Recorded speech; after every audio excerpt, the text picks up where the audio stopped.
बिस्मिल्लाहिर्रहमानिर्रहीम। ख़ातिन हज़रात, मैं हूँ अख्तर अब्बास और आप सबको मेरा सलाम पहुँचे। जैसे जैसे मसाइल होते हैं वैसे वैसे हल होते हैं। बाज़ मसले बड़े तंग करने वाले होते हैं और बाज़ मसले पैदा करने वाले बड़े तंग करते हैं। पिछले दिनों ये हुआ कि एक फैमिली ने रब्ता किया जिनकी बेटी बहुत ही डिसेंट, इनोसेंट और पढ़ी लिखी बच्ची थी, और ससुराल वालों ने इसका नाक में दम किया हुआ था और पूरी बेशर्मी से ये कह रहे थे कि गाड़ी अगर ना दी तो लड़की को हम डिवोर्स दे देंगे। अच्छा, इत्तेफाक से चूँकि मेरे आसपास ही था इलाका, तो मुझे कुछ एक रिस्की हाल समझ आया। एक होता है कि आप कहते हैं ठीक है, खाओ खसमा नू देनी तलाक तो दो, ऐसी कुड़ी ना ले जाएंगे, पर ये एक अच्छा हल नहीं है।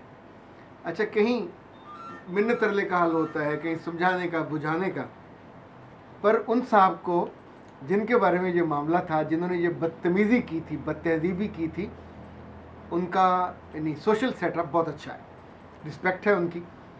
उनका जो कारोबार है वो भी घर के करीब ही है, एक प्लाज़ा है, प्लाज़ा में वो हर इतने सारे अरसे से हैं, नेक नाम है, लोग उनको जानते हैं, पॉलिटिकली भी वो थोड़ा थोड़ा हाथ मारते हैं। तो मैंने लड़की के अब्बा से कहा कि ये वो वक्त है, अगर आप हिम्मत करके ये काम कर लें तो आपकी बेटी सुकून से बाकी ज़िंदगी बसर करेगी, पर अगर अब आप दब गए तो या तो डिवोर्स हो जाएगी या फिर बच्ची को सारी उम्र गालियाँ पड़ती रहेंगी, दबा के और बदतमीज़ी और बदतहज़ीबी के साथ रखा जाएगा। तो उन्होंने पूछा क्या करना है, तो मैंने उनसे कहा कि अभी जो इलेक्शन हो रहे हैं बल्दियात के, इसमें जो भी काउंसलर खड़े हो रहे हैं वो एक बंदा नहीं खड़ा हो सकता, वो 12 का पैकेज है, यानी उसमें लड़कियां, लड़के, मजदूर, किसान सब डले हुए, फिर उसमें से कोई नाज़िम बनेगा, ये बनेगा।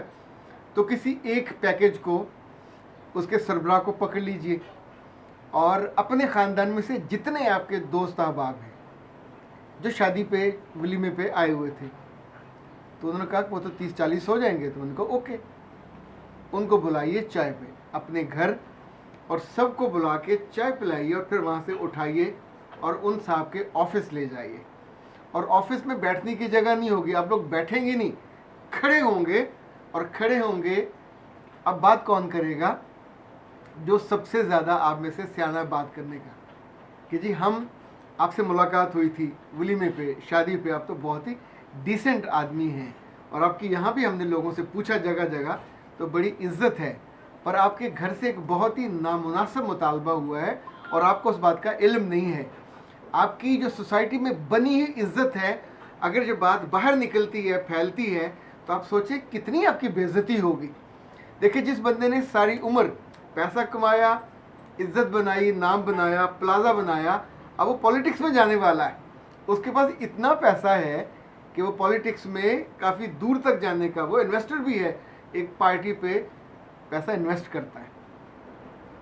अच्छा, वहाँ अगर वो अक्लमंद आदमी हुआ तो वहीं आपको चुप कराएगा, आपके लिए चाय मंगवाएगा, बोतलें मंगवाएगा और माजरत करेगा, मुझे नहीं पता चला, चाहे ये बात खुद उसके अपने मुंह से अदा हुई हो, वहाँ वो साफ मुकर जाएगा और कहेगा मैं घर जाके बात करता हूँ, मुझे मौका दीजिए, इंशाल्लाह ये दोबारा नहीं होगा। It would be enough. उसके बाद आपको वहाँ चाय पीनी है, उसके प्लाजे की तारीफ़ करनी है, उसके कामकाज की तारीफ़ करनी है, और आप में से एक बंदा कहेगा कि बेटी के जो अब्बा जी हैं ये बहुत परेशान थे, इन्होंने हमसे कोई तज़किरा नहीं किया, लेकिन हमारी जान है, हम इन पे तो कुर्बान हैं, इतने शानदार आदमी हैं। तो फिर जब हमें फ़लाँ दोस्त को पता चला, उसने हमको बताया, हमने अपने तौर पे ये तय किया और हम यहाँ पहुँच गए और इनके ना करते भी इनको ले आए, यानी मलबा उन पे नहीं डाला, मलबा अपने ज़िम्मे लिया, क्योंकि आपका तो स्टेक ही कोई नहीं है। अच्छा, एक बात तो ये याद रखिएगा, ये इतनी बड़ी थ्रेट होती है, इसमें थोड़ा रिस्क होगा, लेकिन ये इतनी बड़ी थ्रेट होती है। नॉर्मली सदियों से लोग इस तरह के जो बेवकूफ़ाना और अहमकाना मुतालबे होते हैं उसको दबाने के लिए पर्या इस्तेमाल करते हैं। यानी पर्या होती है गांव में, बड़े शहरों में नहीं होती। बड़े शहरों में सोशल प्रेशर देने वाला कोई एलिमेंट ही नहीं है। अभी एक बच्ची है, रऊफ़ के आईडी से उन्होंने पूछा कि सर अगर ससुराल बेटी को ये धमकी दे कि अगर आपके वालिदैन ने गाड़ी ना दी तो तलाक दे देंगे। मेरे बच्चे या तो डरो या कांपो या संभलो या फिर ये काम कर लो, ये काम और भी कर सकते हैं। मोहल्ले की जितनी खवातीन आप जमा कर सकते हो वो लो और उनके घर पहुंच जाओ। और उधर घर पहुंच के फ़ौरन घर के अंदर नहीं जाना, घर के बाहर खड़े होके, यानी जैसे अब बातें करते हैं खवातीन होती है ना बातें, तो इधर से भी खवातीन निकलेंगी, इधर से भी निकलेंगी, और वहाँ बात हो कि जी इनके घर से ये थ्रेट मिली है। ये जो सोशल प्रेशर है ये एक तरह की सोशल ब्लैकमेलिंग है, और वो आपको ब्लैकमेल करते हैं कि लड़की की बेइज्जती हो जाएगी जब हम निकाल देंगे, तो उसका फिर ईंट का जवाब तो पत्थर से बनता है। अगर हिम्मत है, चूँकि इसको बहुत हिकमत अमली से और समझदारी से आप में से एक बंदा होगा जो सारा जुम्मा अपने ज़िम्मे लेगा कि ये it's me, I am the planner, I am the designer.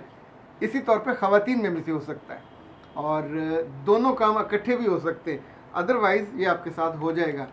मैं जो बहुत आपको शुरू से गुजारिश करता आया हूँ कि जब भी शादी करते हैं तो लड़के वाले के ख़ानदान के जितने बड़े आए हुए होते हैं टारगेट करके उनके नाम, उनके फ़ोन, उनके पते लिया करें, उनको खाना अच्छा खिलाया करें। इस तरह के मौके पे पर इन सबको कॉलेज आनी चाहिए कि आपके भाई ने, आपके कज़न ने ये कमीनगी की है, ये घटिया हरकत की है हमारे भाई के साथ, हमारे चचा के साथ, हमारे ताया का, उनका फ़ोन नहीं जाएगा, बाकी लोगों का जाएगा। तो प्लीज़ आप बीच में पढ़िए, ये तो बहुत ही बेइज्जती की बात है।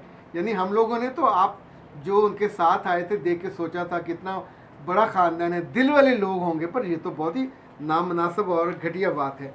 अली रज़ा कहते हैं कि सर आपने जो 10 बातें ससुराल वाली बताई हैं बहुत सीखने का मौका मिला, काश जब मेरी शादी हुई उससे पहले मैंने ये सीखी होती या मुझे इल्म होता। ये ठीक बात है, डुल्ले बेरादा हुण भी कुछ नहीं किया। ओके जी। सलमान कहते हैं सर जी ससुराल में मेरी जिठानी के बच्चों को बहुत इज़्ज़त दी जाती है, मेरी शादी को 1 साल हुआ है, मेरी ना तो औलाद है ना मेरी इज़्ज़त है, मैं क्या करूं? मेरे बच्चे तो काम है, एक अपने आप को समझाइए कि आप अभी उस इज़्ज़त के मुकाम के काबिल नहीं हुए, औलाद नहीं होगी तो इज़्ज़त नहीं मिलेगी। सो अपनी औलाद के लिए पूरी एफर्ट कीजिए, और औलाद आपकी ना होने में रुकावट आपका दिल भी हो सकता है। जब दिल खुश नहीं होता, अपने मियाँ कहने पे आप खुशी का इजहार नहीं करते, उनके साथ आप बहुत मोहब्बत का वक्त सर्फ नहीं करते, और अगर अंदर एंजाइटी है तो ज़्यादा तेज़ाबियत पैदा होगी ना, तो उसमें औलाद नहीं पैदा होती। कोई और मसला है, आपके डेज ठीक नहीं है, पीसीओ का मसला है, मियाँ का मसला है, उसको एड्रेस कराइए। अभी से इज़्ज़त मांगने बैठ जाओगे तो ये तो खैरात में भी नहीं मिलेगी। इज़्ज़त तो कमानी पड़ती है, और कमाई का जो पहला नुस्खा है वो औलाद है। जुड़वा हो, तुड़वा हो, चुड़वा हो, तो इनफैक्ट आपकी इज़्ज़त भी होनी शुरू हो जाएगी। लेकिन ये याद रखिएगा, बिला वजह इज़्ज़त मांगने और दूसरों की इज़्ज़त देख कर जलने कुड़ने सुड़ने वाली औरतों में से आप ना हो जाइएगा। ये आखिरी मैसेज है फ़िज़ा का।